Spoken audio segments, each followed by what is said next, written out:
যুদ্ধ পরিস্থিতি প্রস্তুতি বিভিন্ন রাজ্যকে মক ড্রিলের নির্দেশ দিয়েছে। ৭১ স্মৃতি কি আবার ফিরে আসছে বলে মনে হয়? দেখুন, এর জন্য ভারত সরকার অত্যন্ত কম্পিটেন্ট। আমাদের অভিজ্ঞতায় মোদিজির সময়ে বা অটলজির সময়ে আমরা যেগুলো কার্গিল যুদ্ধ বা পরে সার্জিক্যাল স্ট্রাইক এগুলোতে দেখেছি যে ভারতবর্ষের জনগণ ভারতবর্ষের সম্পদ রক্ষা করে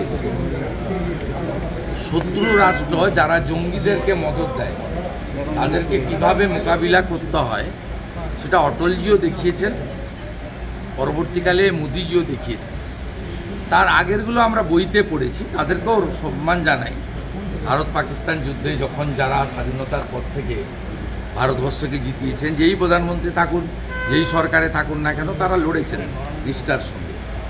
তা আমাদের একটাই বক্তব্য যে আমাদের ভারতীয় সেনা বা প্যারামিলিটারিরা তারা যোগ্য জবাব দেবেন, জঙ্গিবাদ নিকেশ হবে এবং আমরা জনগণ সর্বতভাবে ভারতবাসী হিসেবে, শৃঙ্খলাপরায়ণ জনগণ হিসেবে ভারত সরকার বা এমনিচে যে গাইডলাইনগুলো দিচ্ছেন এটাকে অ্যাডভাইসারি হিসেবে না ভেবে এটাকে গ্রহণ করা উচিত। আমাদের প্রত্যেকের এই বিষয়ে যে এসওপি বলবে এগুলো মেনে চলে। তৃণমূল কংগ্রেস আজকে সোশ্যাল মিডিয়ায় একটা প্রচার শুরু করেছে, যেখানে বলছে পেহেলগামের ঘটনার 14 দিন পার, 14 দিনে 14টি প্রশ্ন তারা তুলেছেন। বলছেন মৌন মোদি, মাস্টার মাইন্ড এখনো পর্যন্ত অধরা, মোদি ব্যস্ত আছেন বিহার নির্বাচন নিয়ে। এই ধরনের 14টা এটা তো ডবল স্ট্যান্ডার্ড। কালকে ডুমুরজলাতে দাঁড়িয়ে মুখ্যমন্ত্রী তার যে সুন্দর হিন্দিতে তিনি বলেছিলেন যে আমরা কাশ্মীর ইস্যুতে ভারত সরকারের সঙ্গে আছি। তার মুখ্যমন্ত্রী বলছেন তিনি মালিক, তৃণমূল কোনো পার্টি নয়, কোম্পানি। সেই কোম্পানির চেয়ারম্যান কালকে বলছেন ভারত সরকারের সঙ্গে আছি, আর ওই কোম্পানির কর্মচারীরা আজকে সোশ্যাল মিডিয়ায় প্রশ্ন তুলছে এটা তো পাকিস্তানের হাত শক্তিশালী করা হচ্ছে। এই ধরনের নাবালকের মতো যখন যুদ্ধের প্রিপারেশন মারাত্মকভাবে 7 তারিখে মক ড্রিলের জন্য বলা হচ্ছে, সেই সময়কালে এই ধরনের 14 দফা প্রশ্ন তুলে পাকিস্তান প্রেমীদেরকে উৎসাহিত করা হচ্ছে, টুকরে টুকরে গ্যাং জেহাদিদেরকে অনুপ্রাণিত করা হচ্ছে, এটার মধ্য দিয়ে তা প্রমাণ হয়।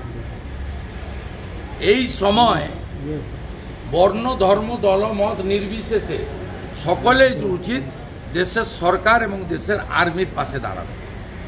আপনাকে শেষ প্রশ্ন করব, সেটা হচ্ছে যে আজকে একটা গুরুত্বপূর্ণ বৈঠক চলছে আমাদের জন্য, একটু জাস্ট মানে কি ধরনের আলোচনা বা কি ধরনের বৈঠক? এর জন্য শ্রমিক ভট্টাচার্য পার্টির প্রধান স্পোক্সপারসন আছেন, তিনি যখন থাকেন না তিনি যাকে দায়িত্ব দেন তিনি বলবেন। আমি ভীষণ ডিসিপ্লিন লোক, এটা আজকে নয়, আমি ক্লাস 7-8 থেকে আমি ডিসিপ্লিন মেনটেন করি। আমি 5 বছর এনএসএসে ছিলাম, 11 থেকে 3rd ইয়ার কলেজে। আপনি আমাকে পাবেন না। আমি যে রাজনৈতিক দল করেছি, আমার যত যন্ত্রণা থাকুক, আমি কখনো সাংবাদিক বা প্রকাশ্যে কথা বলে সেই রাজনৈতিক দল বা তার কর্মী সমর্থকদের হতাশ করি। আপনি আমাকে যত পারেন পিন ফুটান, আমার মুখ থেকে এমন কথা বেরোবে না যাতে বিজেপির প্রত্যেকটা প্রাইমারি মেম্বার পর্যন্ত, ভোটার পর্যন্ত আঘাত পান। Thank you.